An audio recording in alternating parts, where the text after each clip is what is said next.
Ang tula pong ito ay madalas na pinaparinig ng aking lolo nung siya'y nabubuhay pa. Panganay po kasi ako sa mga naging apo niya, kaya solong-solo ko ang atensyon niya. Pag po kami ay magkasama, upo po kaming dalawa, sabay bigkas, halika po, sabay parinig. Ang tulang Tatang.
Shoutout nga pala sa lahat ng MRR team at shoutout paring Ron Calvin Lures.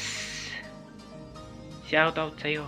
Lalo na yung aking inaanak kay AA, kay Calix. Shoutout sa lahat na nanonood sa aking Balikatan TV channel.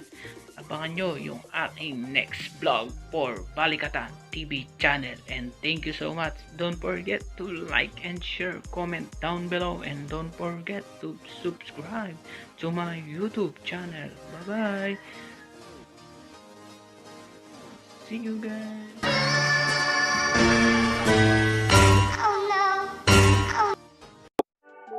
I think I'm in love, say it way too often. I can't play these games, think I'm switching up the offense. See me in LA, I'll be moving cautious, I can feel no pain.